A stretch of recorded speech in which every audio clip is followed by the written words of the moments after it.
Rock and roll, we're live. How are you? Great.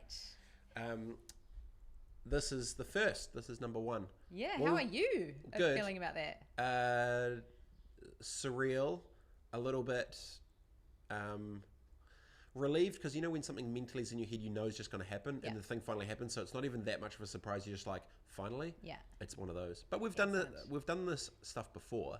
It's just now it feels like the thing you did, like, naturally, because you're so passionate about it, you now doing, and there's like some type of like backing. Yeah, and it kind of has to be good now. No, I just feel like I feel it's more validating. Yeah, because you know it anyway. How would you describe yourself? As a person from Aotearoa, New Zealand, who is passionate about people having awesome lives and being treated with dignity, and so focusing on that. Plus, you're a brain, big brain. I've got a brain. Yeah, got a big brain. No, so I've been thinking about this idea of like not only story behind the story, but this thing of like media with meaning. Like a lot of the stuff that I've seen, like, you know, our chats. Yes. People don't see that, right? And the consumption of not mainstream media, the consumption of content that other people have, it's polished for the purposes of other people instead of the actual real sort of chat. Yeah. You know, and so there's a bunch of stuff that I wanted to sort of ask you about, but I was thinking at a start point would be an interesting thing of like, how do you think about thinking for you? Yeah. You know, because you think differently.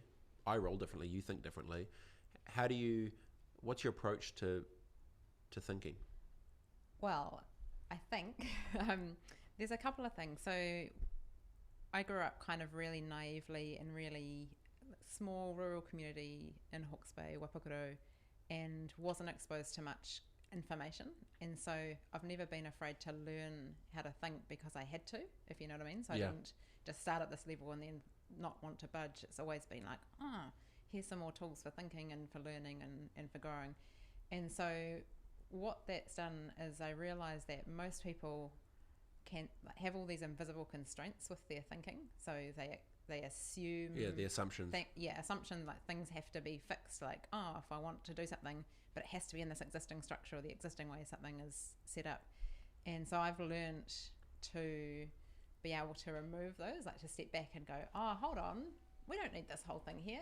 We can just, I call it like going down to first principles, like what's the simplest form of how we can think about this?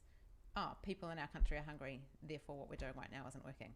Like, that's basically, that kind of thing. And so I always... It's beyond simplicity is the ultimate sophistication. I love like simple, small words, not big, complex words. Like I can understand complexity, but it's all about how do you get it down to something really, really simple. And my thinking always starts with trying to figure out what the question is. Like I remember Rick Boven at the think tank that I worked at saying, you should spend like 80% of the time making sure you've got the question right, and then the answer just kind of falls out of it.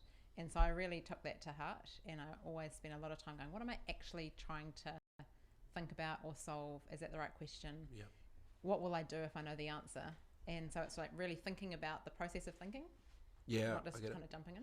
Yeah. How do you think that translates into a 2020 world with big corporates?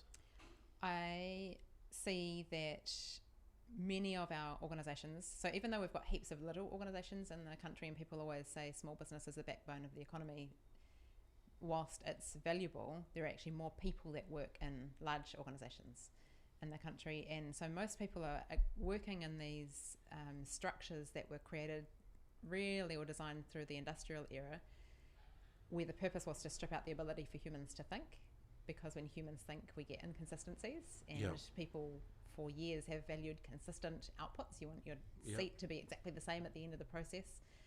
And so when I think about now, where we are now, we've got all of these organisations that are structured to not allow people to have ideas and then do something about them.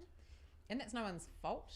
So I think that there's a real appetite with leaders in our large organisations to want things to be different. Like you look at organisations like Spark or Westpac that are looking to move or are moving to agile. But it's almost like not far enough yet, but it's a really awesome first step. It's that first step to change the thinking before the external output. But it's not enough just to change a structure. You actually also have to accept and realise that for years we've been operating with people being in boxes, and now you're saying, oh, we don't want you in a box, so now you can think freely, and people are like, oh, huh? I don't know how to do that. You've never let me do that. And so I think that there's a massive opportunity for kind of recentering the human, and just really simple things. Like I run this little thinking session with some friends, and what I realised that they are all amazing leaders, and none of them felt like they were thinkers. They all said, I just feel like I'm not good enough. I always feel dumb in meetings or whatever. I'm like, what? You're like running your own stuff. And realise that so many people don't give themselves a license to go, I'm a thinker. I can become even better at thinking, learn some tools and stuff. So that's like the first step, is almost like a confidence lifting. Do you think, you were saying the industrial, so what year, the industrial era, is that like what, 20s, 30s, 40s, is this the Ford motor car world? Yeah. So say within the last 100 years or whatever, right? What do you feel that all the different businesses now, business in general and those that work within it, are still constrained by the mental thing of what it was? Absolutely. And so heaps of that is around like managing for risk and processes that don't really allow things to be changed. Because process is awesome for many things, like making sure you do the right steps when you get in an aeroplane to fly it or something. But it doesn't need to be how we run our organisations now. And also there's like that layer of, we now have digital technology that we can use to do things we've never been able to do before, in terms of how we like listen to people and engage with a whole range of people in a quick kind of way, but we haven't really shifted to doing that in a genuine way yet. It's because it feels like it's a bit of a change in pace from what boards are doing with leadership, right? Because if you rewind back a bunch, it's basically, don't risk, don't do anything crazy, don't stuff up, blah, blah, blah. And then now it almost feels like if you're not taking risks, you might get fired. If you're not trying things, if you're not pushing, if you're not... So the energy is probably coming the other way with it. So if you were to reshift the structure, not necessarily the commercial structure of how these businesses operate, but if you were to give them a new format to work from, what do you think that would look like to make New Zealand better? I think it is designed for delight and then managed for risk, not designed to manage risk. Talk to me through that. So when it feels like... So designed for delight. And then what? And then manage for risk. For risk, okay. So especially often in public sector, like in the government organisations as well, everyone is so worried about risks and so worried about things going wrong because of the way we've structured things, so that people will be blamed, and all it lands on somebody's shoulders, and so if they get it wrong, then they're out. And so that means that with most of the things that happen in the public and private sector, it's all about avoiding something going wrong. Totally. And risk management. And that's something going wrong for the organisation, not even for the outcome of what they're trying to achieve. And so when I look at just some of our big yet simple to say kind of problems, that people are cold and hungry and disconnected and not being fulfilled and things, it's like we have everything we need to change all of that, but we don't, because we're not actually stepping back to go, what would delight be and how would we achieve that, and daring to dream. And once you go through that process, then you go, cool, so now what are the possible risks and how do we manage for those? Yeah. Not, what are all the things that could go wrong and how do we design something so that nothing goes wrong? It's like a different order. So that's more brave leadership to let people try and do those things? Is it changing the structure of the organizations? Like, how would you, if you were Fletcher's, what would that look like? How does that change? How could that change? I think it's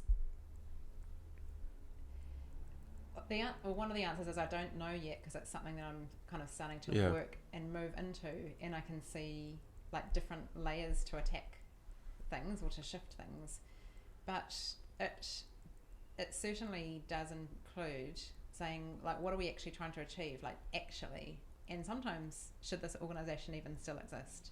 And I don't know, like, I mean, there are organizations that I can think of, and like, why do they still exist? Like, if you think of you don't need a name drop so we get sued, but okay, if you think of some large organizations that you're like, that could be a lot leaner.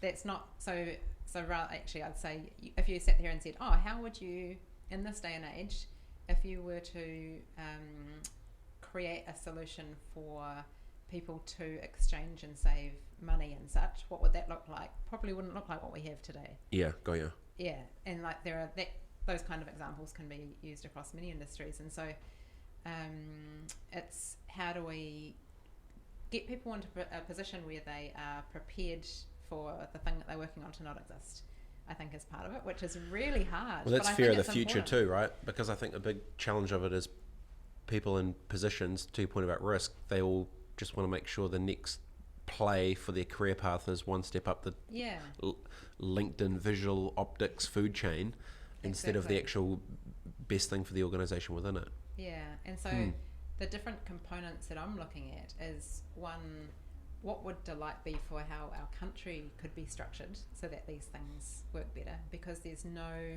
you think about the systems of how we make decisions and spend money, like $100 billion a year is what the tax take is. That's what our country's budget is each year. Is it? Yeah. To run the country? Yeah. So what, 4 million, how many million now? 5, I think it's just like 5 million. So 100 million and... 100 billion. 100 billion, 5 million people, 100 billion. Sorry, yeah, and about a quarter of that is social development. Yep.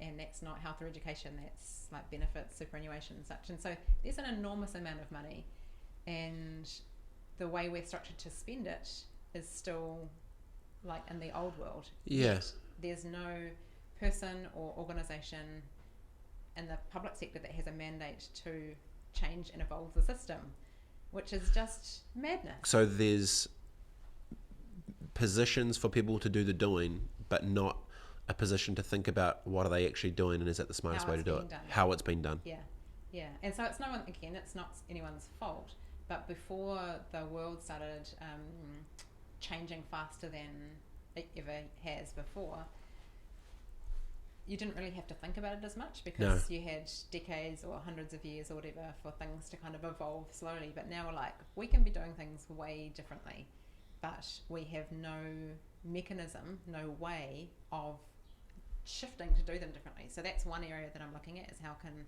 what would that look like, and how would we evolve the system and structure for the country, and what does that mean for the organisations and everyone else in it?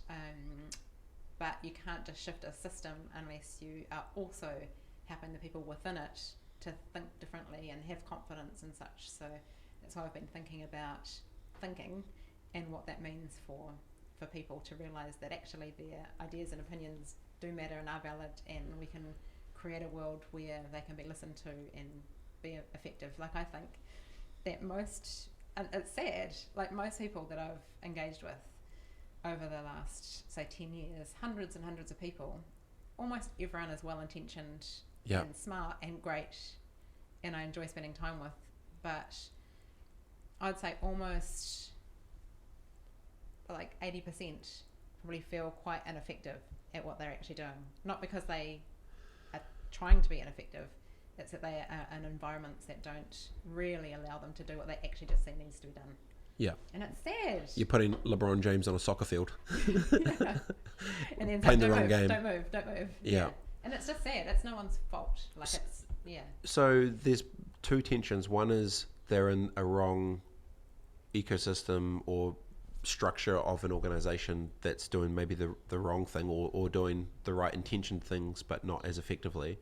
The second one is actually the internal bravery or thinking from the individuals that they don't think they're good enough. Yeah, it's really interesting when you start talking to people about their confidence, about their ideas, and most people have been squished in the environments that they work in. You don't see a lot of people going like, oh yeah, when I have an idea, I get listened to and it happens, and you know. I'll just put this down. Sorry. There you go. And that. So I think changing that as well would have amazing.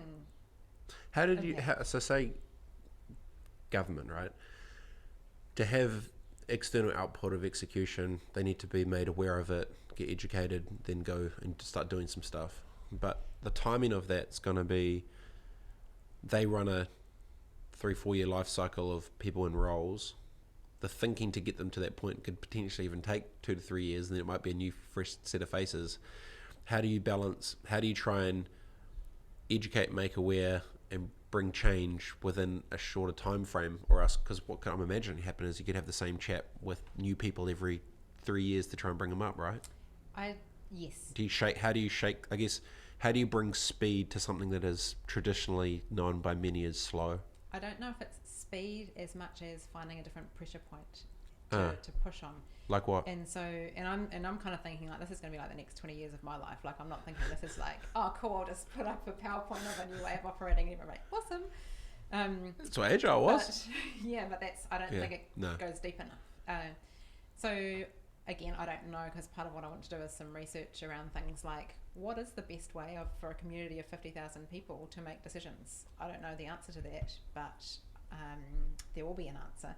And I don't know who knows the answer to that. So I'm going to do some research to understand that. But in terms of how to then shift an enormous system that has people coming in and out of it all the time, I just think starting small. So finding, so say when we, and I don't know who we is exactly, but it will be a broad kind of inclusive we, when we design a new way of doing things and making decisions and such, finding like a small friendly that has a little bit of budget to go, okay, you've got $300,000 to do this thing in your community. Let's use this process to do it. Got it. And what were the outcomes of that, and how did everyone feel? Blah, blah, blah. And then just kind of growing it from there and using it as an example. So pilots to contracts to programs to platform. And just growing it out from there. Because I totally agree. It's not something that you can just... Well, it's that thing of, like in the fake, media agency or whatever world, it's very much like, what is your title and what is your temporary relevance? Yeah. Right? And so the game they're playing isn't longer, but I think to your point, if you can find those that believe to do something, it gives you a bit more ammo to try the next thing. Yes. Thinking for thinking's sake. It's pretty good. Change tack. I've been wanting to ask you about... I actually have been wanting to ask this question. You, culturally, how would you identify? As a Pākehā. Yep. But is that what you mean? Yeah. Culturally, yeah. No. We'll get there. But in the last year, you've married into Māoridom. Yeah.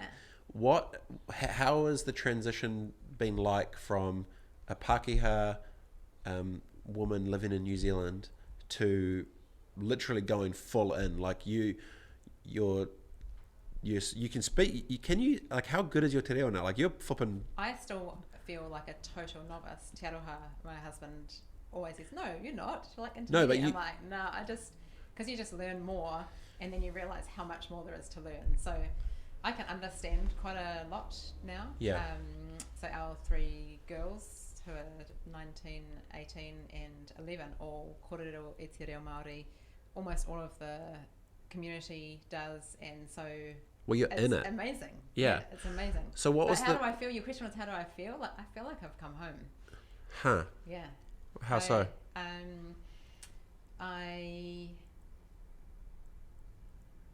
So part of my upbringing, a really significant part, was in Wairoa, just kind of an hour south of Gisborne, and it was a really high Māori population, and I was just fully embracing of and immersed within that because it was just normal. And same when I then moved back to Waipokoro, and I feel way more connected to Te Ao Māori than any other culture in terms of what makes sense to me and what pulls on my heartstrings, and like almost like the paradigm for seeing the world just makes sense. Like some of the principles, manaakitanga, kaitiakitanga, are just like, this is 100% how I think that we should be thinking. Yeah. And so to be surrounded by that, and living within that world, is just, it feels right. And for those that... So I feel so lucky and so grateful as well to be where we are in the community. And obviously for those that don't know the living environment of where you're at, explain your community now. It's in Orake in Auckland, and it's the Ngāti Whātua Orake is the iwi that my husband and girls, whakapapa too, one of them. And so there's about... overall, probably kind of 300 to 500 whānau members, family members that live on the hill there. Some of us are in the newer housing kind of complex, which is amazing. And so we live on Te Arohanui Lane, and have what are there, like 12 houses on our little lane, and we have Monday night Pilates, and we have but it's like a crew. It's a total, full community. Yeah. And so all of Te Aroha's whānau, so his 5 siblings and his dad, all of them, and all of their families, about 3 minutes walk to any of their places. And it's amazing to just be able to walk down the street and see the cousins. Yeah. You're just like, hey cuz, kia ora cuz, morena, and like just it's wonderful. And one of the things we've done is, because when I moved there, I was like, why are there fences? Because what's like, the kids are running around, why are there fences? It just was really fascinating to me. And Te Aroha said when everyone first moved in, they were just focused on getting in, not focused on what could be. Yeah. And so when people were asked, do you want a fence or not, it was never kind of there was never a vision painted of what it could be like if it was designed in a different way. So you're thinking of taking down the fences? We've taken down our fence, and it's really, yeah, totally, both sides. Isn't that ironic within culture? Things like that are a thing. Yeah. Like, because if you go, I'm not saying to regular New Zealand or whatever, but a fence is quite a thing. Yeah, right. It's like, flipping Steve's bush came over the side and the figs fell down. Yeah, totally. And what's been really interesting to me is if I went back kind of 5 years ago, I would have thought that kind of safety and security and everything would be building big walls where you can't see anything, like just, and then making your little insides perfect. But what I find is that taking the fences down, I feel so much kind of safer, because my safety is with everyone. Comes from these invisible connectivity. Like I can see, interesting. Kia ora, there's Precious in her kitchen across the road, and like people notice stuff, and I love it. I love that. Like, we're making our top floor very, very private and dark, and then our bottom floor. Yeah. We're going to make basically kind of like a public space, and that where people can come and sit there and work or do a puzzle or whatever. Just to really do what we can with the part that we kind of belong to, and making that so other people can use it too. So coming into the crew, obviously I know Tia and the gang, did you ever feel a moment that you were judged from the outside because you weren't one of them? Or, no. Because in many scenarios, whether it be the outside, like the classic is the wife or the husband comes into a family and then they're still seen as the outside because they're not fully in, that type of thing. Like, did you ever feel any tension, not that you were married in, but like culturally, because you were Pākehā coming into a Māori world? I didn't, and it's... But I know you didn't, but why? Yeah, no, it's really funny, so I'm laughing because there's this memory of something that happened last year. So it was, I think I'd, been living with Te Aroha and the girls for maybe almost 2 years by this point, 18 months or so. And we were out just with Merikata, the 11-year-old, and I said to her, we were talking about moko kauai, so when women get tattooing on their chin, and I said to her, oh, do you imagine you'll get a moko kauai one day? And you look so beautiful, blah, blah. And she said, oh, I don't know, do you think you will? And I was like, oh, Kyle, I don't think it's appropriate for Pākehā. And she was just like, why? Yeah. Huh? What do you mean? And I'm like, he Pākehā ho. Like, I am Pākehā. And she was just like, what? Oh, she didn't know. No, she's like, she turned to Te Aroha and she's like, Dad, did you know? And it was just, I was like, oh, how did you not know? But she just didn't know. And what, like, it was quite a weird moment because I was just like, oh, does this change? Like, I was worried that that it would be stink for her. Because she thought it was. Yeah, but no, it was totally fine. But afterwards, I thought, what an amazing world she's growing up in, because everyone is Māori by default in her world, and that is just so. There's something really, really beautiful about that. But no, I've never felt judged, and it was fascinating the other day because we kind of there were two family events. One was up here with Te Aroha's family when we went to Hawke's Bay, and it was with my family. And when we were down in Hawke's Bay and you're looking around, and Te Aroha and Merikata are the only ones who are Māori or that have dark skin. And then at Te Aroha's at a family event the other day, and I was looking around and I'm like, there's like 40 people here, I'm the only white one. And it was just so fascinating. Yeah. I almost never notice it, and then when I do, I'm like, it's just so interesting that there isn't actually more integration. Like, very often we're the only one. Well, it's the energy of a person doesn't necessarily, like, I've got a crew that are full white but are more bro down than half the bros I know, right? And it's just like I don't know if it's a soul thing or an energy thing or a cultural thing, or like what a big one. I still remember it, 2009 in the States, and I always wanted to go to a black barber shop in the States, right? Yeah. So I want to like, if you grow up in New Zealand, if you've seen anything, you've seen Friday, whatever else, it's just like you think ESPN's on, the boys there talking shit, doing the haircuts, whatever, and barbershop. And then I wanted to go to a white barbershop in America, right? And so I went to both. So I went to the white one, and it was in a nicer area, obviously. And then there was like a Wall Street Journal there, and they're talking like in kind of business shirts, talking about stuff. But then I got my brother-in-law to take me to the black barbershop. Yeah. And we roll up, and I'm the foreigner from New Zealand, and I'm with my brother-in-law, but he's white over there, right? So we go in, and then within a couple minutes, I'm just broing down, talking shit, sport, Raiders, blah, blah, blah, like whatever. And then my brother-in-law is kind of awkwardly sitting in the corner, like out of the zone. And I was like, how is it that he's out of place, but he lives here? Yeah. I'm from New Zealand, and we're broing down, just talking shit, blah, blah, blah, whatever. And I was like, that's when it actually clicked to me. I was like, sometimes even though the DNA isn't there, the energy of someone aligns culturally different, which I've never thought about. But for you, do you know what I mean? Like, it doesn't, like we on Friday we were with someone, he's full Pākehā, but he's more bro down that I don't know if the right wording is feels Māori. I was going to say, but I'm not sure that bro down is either. But whatever. But you know what I mean? And I think it's quite interesting because for you, like, I don't know if it's a soulful thing or whatever, but I know that many people in your situation coming from the outside would feel like an outsider. And I know that you don't, but I'm like, why? Yeah, I think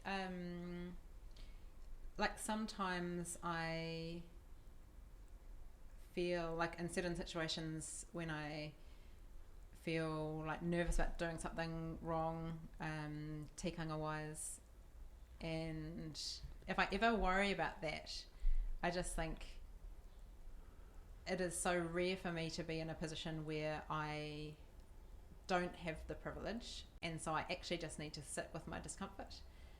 Because so many, racism is so rampant, and I knew that before, but I see so much of it with Te Aroha, and it just is sickening, actually. From the outside in? What do you mean? Like as Māori in New Zealand, seeing racism happen to him? Yeah. Got ya. Yeah. And in public, in business, and yeah, all of those things, and just silent or loud. Both. Huh. And what's really interesting is the kind of racism where people just have no idea that that's what they're doing. But when I go to many, many, many, many events with him, or gatherings or whatever, social or whatever, and people always start feeling like they suddenly have a question to ask all their, like a license to ask all their Māori questions to him.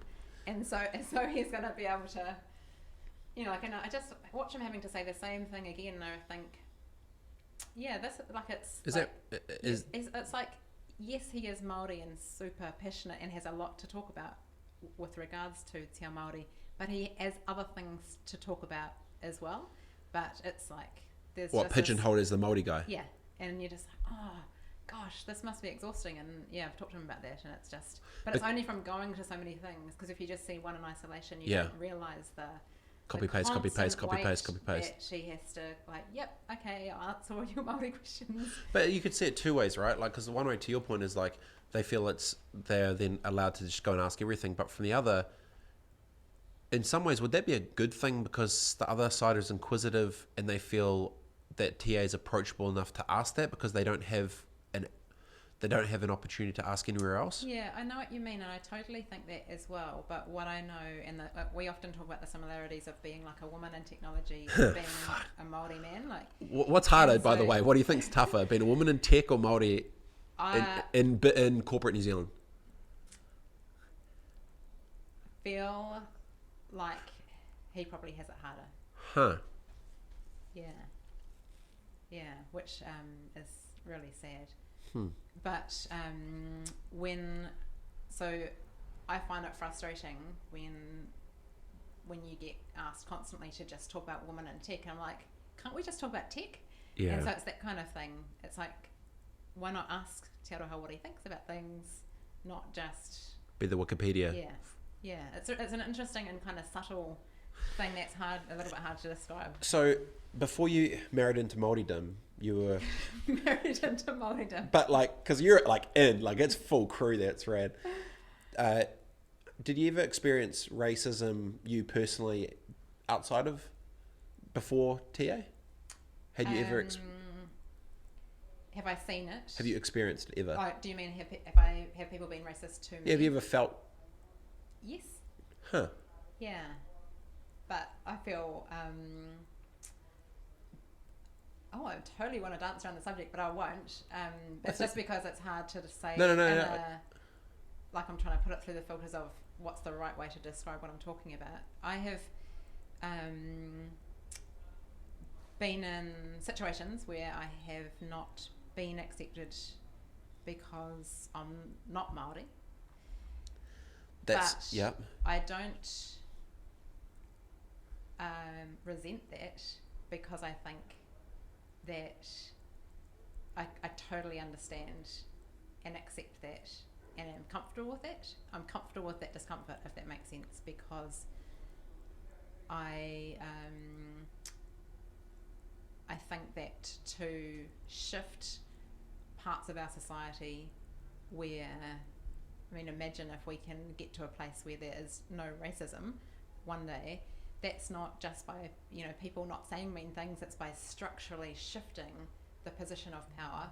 And so to get there are just going to be some side effects for others, which I think we just have to accept and be comfortable with. Similarly, so if you think of like the woman in tech example, there are a whole bunch of guys that just need to accept that they actually just need to step back for a while. Yeah. For the shift to happen, which might suck for them, but I think it's their time and place to do that in the same way. So whenever I've experienced that sense, I'm just like, no, this is totally fine. This is my space to step back. And have you seen more? Have you seen more racism Does since? That make sense? Kind of. No. I get the angle. Without pissing anyone off, I totally get it. Have you seen more of it after you've married into Māoridom? More racism in person? Yes. Because you've been with, not you directly, but you've seen it alongside, right? Yes. How is the energy? Do you feel you're looked at differently? Yes. How so? It's so subtle. It's so hard to describe. No, because I know. Yeah. It's I'm just very aware of it. Yeah. And you're, but so, were you real blind? I was blind for a long time to it. And then after it, I saw it subtly. One not so subtle, and then it kind of opened up. I've just been really acutely aware, but I'm wondering for you and why you would have seen it the same way I have, but yours has come recently, so that's why I'm kind of asking, because I'd seen felt it earlier. Yeah, it is really subtle often, and it's really hard to describe, but you just know the different. You know what a vibe feels like. Yeah. You know when you know the energy of something shifts, and you're like, oh, there's some judgment going Yep. on. And but one of the things that I've become very aware of, which I was 100% blind to, is how many, especially in business rooms I'm in where everyone's white, and I'm just like, now I'm like, why is everyone white? What's happening? And I'm so mortified that I've only just last year started a policy where I won't talk on a stage unless it has an ethnically diverse lineup. But I didn't even gender and ethnic, or just ethnic well, first. I can sometimes be the gender card. Oh yeah. So it's different. Yeah. But I think Luxton from Air New Zealand's got that as well. There's a few CEOs that have that. Yeah, but it's been focused on gender often. Yes, it is. Which has been amazing. I was just really, really disappointed with myself last year, towards the end of last year, to realise that I had not seen it and had not taken a stand. So there's now been, in the last 4 months, 2 events that I'm not speaking at because of the lineup. Really? And one event that... and you've told them that? Yes. And I've gone back and they've said, oh, I'm sorry, it's too close to change the lineup. I'm like, well, I'm sorry, but I'm not going to speak then. Yeah. And then there's one event where they changed the lineup to make sure. Yeah. Now, not change it to dull down the talent, but change it to be more... How would you describe it? Because so I've said no very similarly, but I kind of publicly have said, this is bullshit, stuff this. Like, why? For gender or...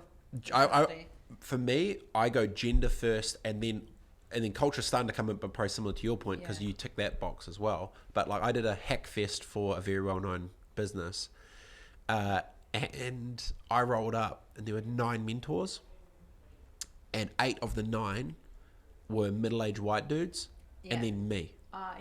And I said straight up, and I was like, this shit's whack. Like, what the fuck? What? Like, it's not... Michelle Dickinson said it best, and I fully mess with her because I think the shit was on point. We're in Las Vegas at CES. We had dinner with her and Joe, and then she said a passing comment. She goes, you know, my biggest fear for the future is when I look around is look at the percentage of male to female.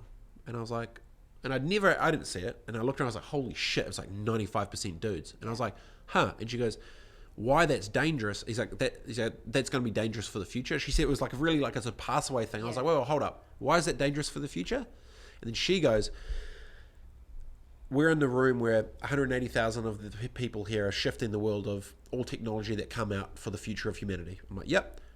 If 95% of the people that are designing our future are male, the skew of how they're designing products and services for the future is going to be with a skew that is unhealthy for humanity because it's done from 95% one way. And I'd never thought of it. Yeah, totally. And I was like, holy shit. I was like, you're right.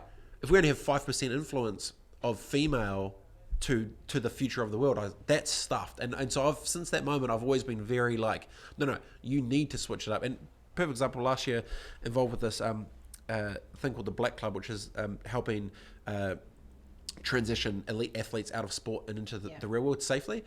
And we had one meeting and we didn't have like Mel Robinson's in it and Anna Lawrence is in it, and Mel was missing. So basically it was a bunch of dudes. Yeah. And by the end of the meeting, we'd basically decided, you know what we're doing? We're building a bar. We're just going to have like, we need a dartboard and a pool we're just table like, we and just went solo and we stopped. And then Anna was just like, this is what happens when we're running around. And I was like, you're flipping right. Like, we have the best intentions of all time. But if you put, I think to your point, if you put one overly skewed thing, the energy is going to go that way. And so to that, your point exactly, I think you're on the money with it. Did you feel like a dick telling people, I'm actually not speaking because there's not enough like women or Māori or I just thought this is just so It's time to switch. I was nervous when Yeah. I first sent. The first one. Yeah, I was nervous because I didn't know what kind of reaction I would get. But I also, again, believe it's my discomfort to sit in, because sometimes you need to start bearing the load of the people who have been carrying the burden Heavy and load. can't ever put it down. You know, Yeah. it's the kind of load that I can put up or put down, and so And it's not for you, like it's for sending them. an email. How is that something that makes me feel nervous compared to the daily kind of structural imbalances and unfairness that people are facing? And so Good on you. it's a weird. But have you flipped it thing. now? You're empowered by it. I don't know if I would say that. I would just say it's the right thing to do. Yeah. And I am trying to become more aware of what other lenses I'm not thinking of as well, like people Biases or. with, people with disabilities or different ages, or many other traits that we have, how we actually represent lots of different types of thinking. But Yeah. just to go back on your point about what Michelle said about danger for the future, but the world that we currently have was designed largely by white men, Yeah. and the structures and the way that businesses, the way we think about business, the way we think about politics, the hierarchy, so much was only designed by one, Yeah. not just one gender, but one type of kind of ethnic background. And so it's like we're just going to repeat that again, because there's been no shift in the power from the system into the one that's been designed. Got it. Yeah. And Do you think there's more priority is on gender or culture to make New Zealand better? What would you prioritise? It's so interesting. I would prioritise Culture. I would prioritise knowing the history of the real history of our country, and Māori. Te Aroha thinks it's the Gender. other. He thinks it's gender. He's like, because when you fix gender, you fix the ethnicity side as well, because women are more inclusive. And I'm just like, this is so fascinating. So Isn't that interesting? As a woman, you say culture's important, and as a man, for him, that's Māori. He says. yeah. Yeah, but you both are pretty woke as shit though, so you're on different. You know what I mean. Again, I don't know if I'd say that about me, but yeah. No, it's cool. And then I wanted to switch gears again. The third one was around sister wives. Yeah. So, and obviously recently we kind of briefly talked about it before, but for those who don't know, what is the crew that is known in the circles of circles as the sister wives? How would you don't need to say who's in it, obviously, but like how would you describe what is the sister wives crew / gang / Illuminati / heavy hitters / Again, don't stuff with wouldn't us. use any of those words I to would, describe it. because and I say that because multiple people have talked to me about this. Yeah. Because they know that obviously we're homies and whatever. So how would you funny. describe sister wives? I would say I have a group of 5 friends. So there's 6 of us in total who this March it'll be our 5-year anniversary. The 21st of March. See, it's a thing. And we all have other friends as well, but we're also like besties. Yeah. And so we have we can communicate every day or not for a week or two, and we're all doing quite different things, but really, really give a shit about doing good and for the country, and across quite a lot of different spaces. Well, just the context of the 6 in the sister wives gang. You're talking about CEOs of massive organizations. You're talking about like every single face is a very well known, trusted, credible, solid human in the New Zealand ecosystem in terms of bits. For those that don't know, right? These aren't just your mates that you have wines with. Well, no, they are just. I know. But yeah, no, I guess they're weapons. They're 6 gnarly weapons who are all in the same gang that's having its 5-year anniversary. Yeah. So so you continue. I want to know how did it start. So it started. I sent an email to them, and just some of them I didn't know very well, but I knew them all a little bit. And I just put in the title. I sent it out 1 week in advance, and like these are very people with quite full. I know, yeah. And I just said, I think it was on the Sunday, and it was for the next Saturday. I said, And the subject, I still remember, it was like, clear your calendars, there's fun to be had. And then, and then in the email was like, let's get together, have a sleepover to 12 noon on Saturday to 12 noon on Sunday. Like, this is what we can do. Let's have a sleep. So that's how you start it. Let's have a sleepover. So you're like, all right, all these gnarly individuals, clear your business calendar on a weekend. We're having a sleepover. Yeah. Okay. So we did. We actually did. And it was... But everyone knew each other? No. Not...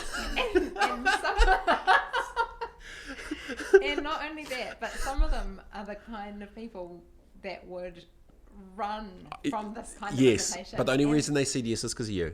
No, I don't know. Yes. There was just an energy to it, and it was just kind of meant to be. But now some of them replay like how it played how it landed for them, and they were just like calling their partner or whatever to say, I can't do that thing anymore. I've got to sleep over. And we just... But when you sent the email, did you CC in, and could everyone see who the other 5 were? Okay, so they knew the caliber, right? They knew the other people, yeah. Yeah. I steer away from using words like caliber or weapons because everyone's awesome, but we're just a... No, like, yeah, everyone's awesome, but these 6 could start a flipping political party and they'd get into Parliament. We're not. But yeah, and so... So what was the... what is so special is it feels like we can genuinely talk about anything from... like the way the country is structured and different types of technology and what the impact could be on our future, to wine, to what's happening in the lives of our children, what therapists could be awesome for someone that needs some help with something. It's a safe space. Yeah, to periods. Like honestly, like anything, the whole gamut. Spectrum. There is nothing that is out of bounds, and it's just amazing to have the support. I think that we all feel braver and stronger together. Yeah. And one of the things like we wrote is like better together. Like we just feel better together. Yeah. And there's a surreal sense of if you leap, that you've got kind of a safety net of emotional safety net. Yeah, so no one, if that makes sense. No, totally. Why, obviously we were talking about it briefly before, is because, a mutual friend of ours that's not currently in the Sister Wives, was trying to get in, was saying, Rebecca, you need to start the guys, you need the brotherhood or whatever it is. And then, we said before, the reason why I know there isn't a thing like that for guys is because even though they're good intentioned, whatever, if you look at the ecosystem, there is no existing natural brotherhood, but there is a Sister Wives. It's because, from what I've seen, there's still a bit of rah-rah alpha, I want to do it myself, manly, ooh-rah, even though they're good. Instead of, with your crew, it's you're better together. Yeah. Right? And it's conscious. It's conscious. The support, even like the practical support. There's multiple on each other's boards or things, and there's... always looking out for opportunities for each other, like, I've seen this thing, I think you'd be great for it, boom, like just constantly but it's so weaving threads together. And are you aware that the influence of your crew empowers other women as well, to know that there is things like multiple people have asked me about it, and they'll never ask you, right? But they're going to ask me. They're like, they don't ask me. No, of course they're not going to ask you. And it's funny, and I guess the reason why I get funny about it, like not uncomfortable, but funny about it, is because we're not trying to be an exclusive, cool. You've the Fight Club. It's Fight Club. we've found each other, and it's been and continues to be just really amazing and fun as well. We have heaps of fun, but it is interesting. Like it's like we're so not cool. Like it's pretty cool. No, it's cool because it shows like it's good humans that mean well, doing good shit, but for all those that don't have that support, they know these things can exist. Yeah, and the fact that it exists gives breadcrumbs of positivity and stuff for others and that's what I always think about, is breadcrumbs that you don't know that you leave.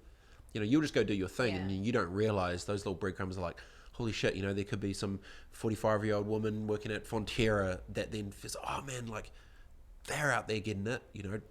Why can't I be brave enough to ask the manager for a raise? Or why can't I try that new startup? Why can't I, you know, it's that, I think a lot of people are, a lot more women are lonely with that stuff.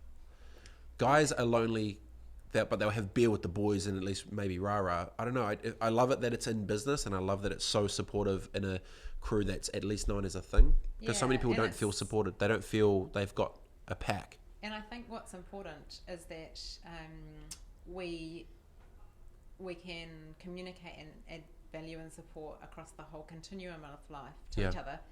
Because sometimes when you just compartmentalise and just have, oh, these are your business friends and these are your home friends, which are all sweet, but it's being able to have people that actually understand all of the stuff that's going on for you. Like, I've had some big stuff in my personal life in the last couple of years, and to have them know all of that and to know the work stuff I'm working with, it's just, it just makes it really relevant to what people can add value to.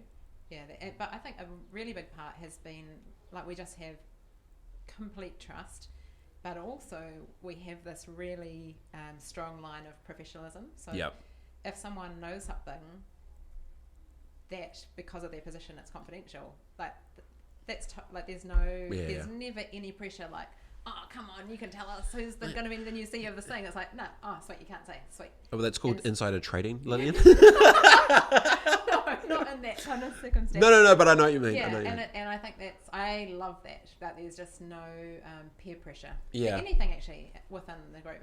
No, everyone wears their hats pretty well. If you're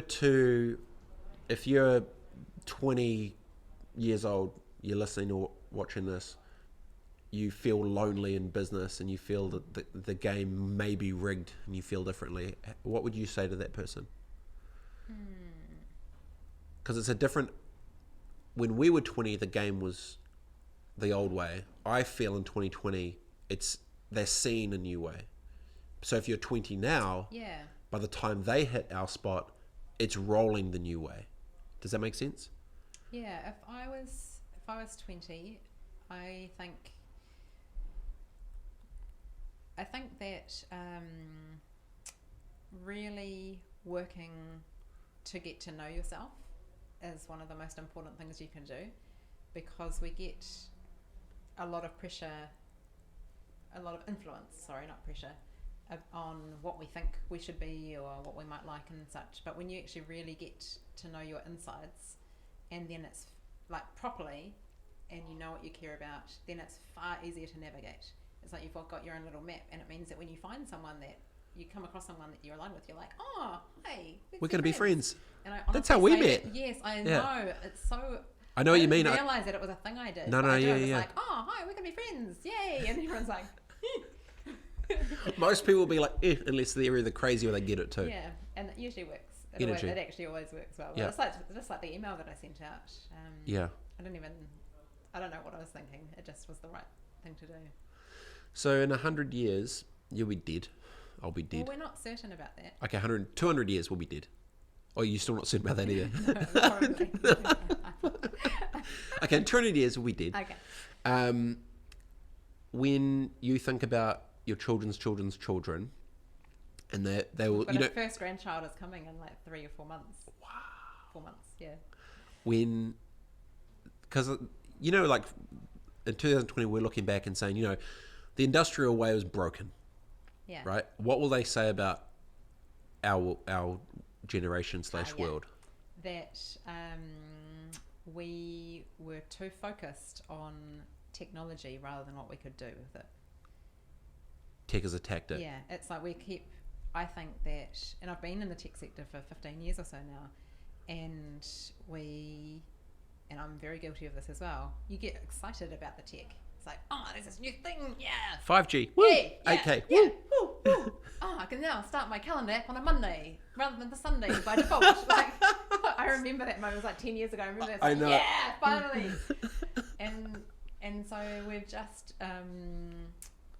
I don't think that we have surfaced yet out of our own like it's like we're Discovery. like swimming through a toolbox and getting excited by here's a hammer, here's a crescent, and rather than going okay, let's surface. What can we do with the tools? We now have this we're discovering the tools. ngahere, like this forest that we have grown over the past 10, 15 years or so, and so just park that, be safe and comfortable with the knowledge that exists and it can keep growing. Yeah. So what on earth should we actually do?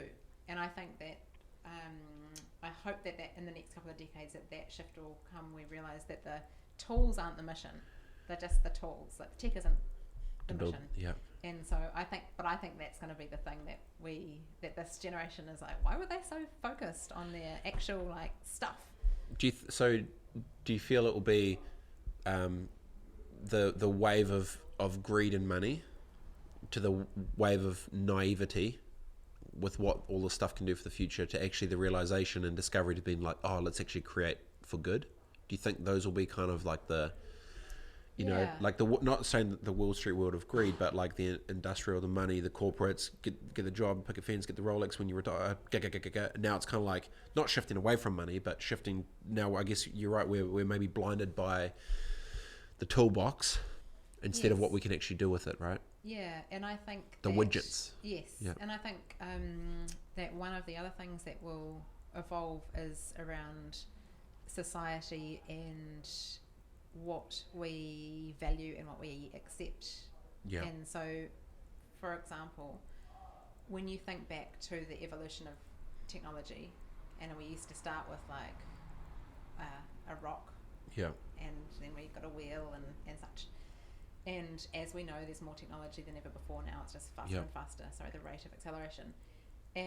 But the line that's kind of missing in that description is the social adaptation that occurs in all the different threads of society, and that can include things like our values, our skills, our capabilities, and our regulation kind of side. Like if you think of something like aeroplanes, before aeroplanes existed, there was no regulation. I mean, I can't even imagine how much aviation regulation there is now, but that whole thing has been created because a technology was invented. Yep. And so usually there's enough time, because it was slower, because technology was advancing at a slower rate, there was enough time for all these other threads of society to evolve and to really, really importantly, to impact back on the design of the technology. So for example, you think of a car, the first car wasn't designed with like seat belts and indicators, and there weren't driver's licenses and stuff. When the technology was invented, then society influenced back on that tech to shape what it needs to be so that it fits into our world view. And so that's what we've got. If you think about the technology that we have now, and especially things like social media and what we find as acceptable or unacceptable, it's like we've just gone totally bonkers because there's just we haven't had time to think about it. And it's like squirrel. And like we've got people, like hundreds or thousands or whatever of people being paid to take our attention and to suck it into what others want it to go on to. And so we haven't stepped back to say, I mean, social media has to be one of the most incredible tools for all of time, right? Tools / weapon / good / bad. Yeah, and to think that we can communicate with anyone at any time, multiple people, blah, blah, blah, as we all know. And like the good that could be done with that and the bad that could be done with that, but we haven't thought about how to think about it yet. Some people are, but as a society we haven't gone, you know what, actually that whole like trolling bullshit, that's actually unacceptable, and there's actually really real world consequences for that. And we don't have that in place yet, so it's like... Ooh. Well, it's also when you're chasing the fairy lights of what's new, you get stuck in consumption mode. Oh, new, new. Totally. You so know? We haven't gone, okay, now we've got all these things and we know a bit about what's possible. So what do we actually want? What with is it? Delight? Yeah. Yeah, and how, I mean, delight, I think, I still remember like the start of my TED Talk from 2013, and which is like we have everything we need to be a country that is, maybe I can't remember it, but it talks about something dope. Yeah, it's really awesome. But 6-7 years ago, that is cohesive, wealthy, filled with smart, healthy people who are surrounded by a beautiful environment. There you go. But we have everything we need to be a country that is fragmented and poor, filled with uneducated and unhealthy people, surrounded by a damaged environment. And so the point of that was saying, like, we don't. Did you just quote your TED talk from 7 years ago, word for word? Yeah. Jeez. After a first little. I forgot what we just had for breakfast. But it actually fascinated me that it's still stuck at the core of what I believe. It sticks because it's real. Yeah. You know, we have everything we need. We don't, as a country, we don't need more money or more. Everything is here. Yeah. We're just not using it in the best way to get the best outcomes. What was it like going off social media for a month? You deleted off your phone, just disappeared? Still off it at the moment. So how long now? 5 weeks? 6 weeks? 5 weeks, I think now. And I did it in August as well. And it's amazing. Talk to me about that. I am having more direct conversations with my friends. So like a specific conversation. Yeah. Rather than like a broadcast to broadcast. I like that. Yeah. So I like going, I'm going to text my friend. And actually communicating. But I just feel I definitely think there's a role for social media. Like I will go back on it, and I'm going to think about how I want to use it. But I do not miss it at all. I do not feel like I have any kind of gap in my life from not having it, and it is confronting because you have to think about what you want to do or what you want to think about. You can't go. Yeah. I'm bored. React. Oh yeah, I've got opinions and all this stuff. It's like, when no one's triggering me, what do you want to do? What am I thinking about? I've had this thing of like produce over consume. Because if you consume, you're not actually creative. You're stopped, and you're reactive to a stream of others. Yeah, but I think there's another approach, which is to not participate for a little bit. Yeah. And just to sit in that and see what it feels like, and it is interesting, like the layers that you circle in on yourself. Like I'm getting a lot of delight from very, very simple things at the moment, like baking bread. Or okay. I walked 7.5 to meet you for breakfast this morning because I didn't wake up and spend time on Facebook. Instead, I was like, I've got an hour and 20 minutes, I can do that. Yeah. And so like another example, it just makes me sound like I'm off my rocker, but like I've started turning the pressure in my shower down. Like I've always loved like powerful hot showers, boom. And power shower. Power shower. I love power shower. I know what you mean though, yeah. And I started turning it down and opening the window instead of having the fan on, and it feels more like you know how outside showers, have you been? Yes. And you know how they're the best shower they ever? Are the best showers. And they're the worst shower pressure, and they just dribble. No, but it's not about that. And so I've been like turning the shower pressure down and just going, this feels like I'm feeling the water. I'm having a relationship with the water. Got it. Rather than this power shower. Power shower. And just it's really interesting. I'm just observing myself experiencing these. You're immersing yourself in more of the world. Well, it's like I'm immersing myself in a smaller part of the world, but to more detail and depth. Yeah. I've done it twice before. The first I went off for 3 months. Yeah. Deleted off, went off because. When was this? I did one 2.5 years ago, while there was and it was actually, to start with, it was commercially driven because I had some commercial stuff happening. One of my mentors says, go off the flipping grid, don't risk anything. And obviously I'm I know what, because I'm risky. Yeah. And so, but then what happened, I freaked out for that first little bit, and then I was like, shit, I'm actually quite present. Yes. And so one that I've got sort of this year is in public, I don't ever want to have my phone out. Really? Yeah. In public, like if I'm out and about walking, whatever, it's in my phone, because it's very easy. Someone said, like you'll be in an elevator and then you'll click from 0 to 8 and then watch how many people. And he said it, I was like, shit, you're right. The second second your body stops, you try to find something. You try to exactly. You try to look for distraction, and so that was one for this year. But yeah, I wanted to know how you'd felt it. I'm really enjoying it. Even things like, because we sold our car last year, and so we walk and bus and You still got everything. your number plate though? No, they wanted it too. What? It was a good number plate. Well, I don't ever want a car again, so I was stoked because I'm a minimalist, so it stressed me out to have it. But things like just sitting at the bus stop and again not pulling out my phone and just watching the world. Like, cool. I Yeah. can do this. Yeah, it is interesting. Hey. It's not that it's confronting. It's just more that it's like you get forced to be you more. Yes. Do you know what I mean? What's really funny is when you realise that no one is like missing you on social media. Like no one's ringing me going, "Hey, I realised I haven't seen any liked one of your posts recently." Did you you engaged? Yeah. Were you now? Are you texting or calling more of the people that matter? Yeah. Oh, do you mean texting or calling? Yeah, text or call. Yeah, usually text. I love text. Yeah, and then talk later, or in person talk. In person talk. Yeah. Yeah, I don't really like talking on the phone. Why do you think people, if you made every single New Zealander delete Facebook, if Facebook servers blew up, and everyone couldn't get on Instagram do you think how much percentage would freak out and then enjoy it, or how much would freak out and then get angry? And why? It depends. Would Messenger? No, all gone. All gone.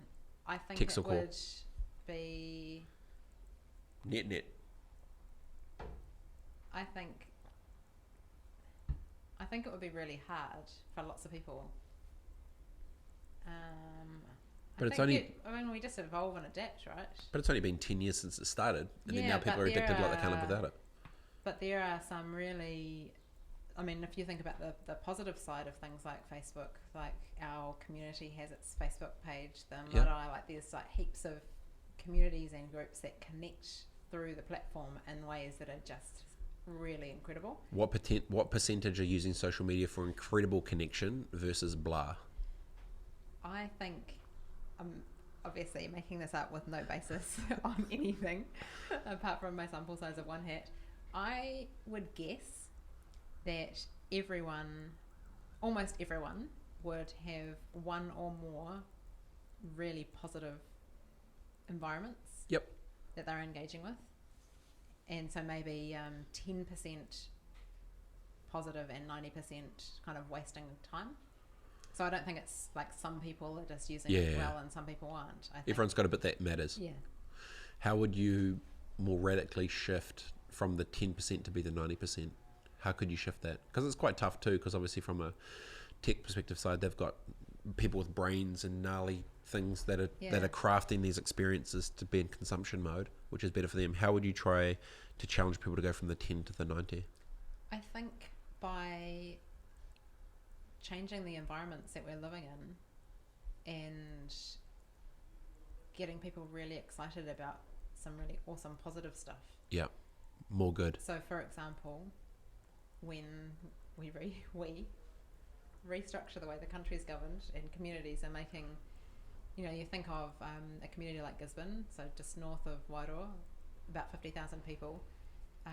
The amount, like just when you're looking at averages, about $270 million goes towards Gisborne social development every year, but literally nobody knows that because it comes through many different departments. Fragmented. It gets stopped on the way and such, and it gets split into tens of thousands of different transactions to different people's accounts. Like imagine a world where that works differently and you're feeling really empowered. I kind of like empowered is the right word, but cliche. It's also a cliche word, but like actually empowered with your hands on levers to be able to do awesome stuff in your community. Then you'd spend your time doing the awesome stuff in your community. So I'm not into short term fixes. I'm really trying to think about, so like on the Facebook thing, it's like what's the big system view on this that means there's something more attractive. Yeah. It's been a good yarn, Lils. You're going to be back many a times, I know, but I wanted you to be the first. Thanks. Numero uno. Is a privilege to be the first? We've done it before. Now it just feels like it's like proper.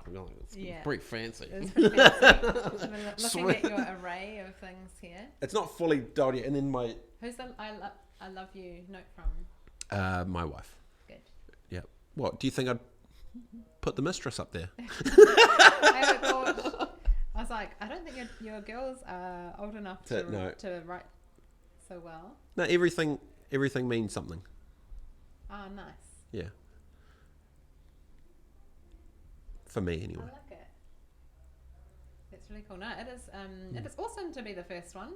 Yeah, it's gonna be. I mean, we've actually done this before, but not like this. So it's cool to set the tone at least. So it's like people say it's like, oh yeah, cool. It does feel very professional, and I do think that the headphones and the microphone are really good quality. Oh, well, thank you. A little bit of feedback for you. It's a really nice experience. No, what I would say is from when we've done it before this last little while is the headphones feel like they lock you in more. Yes.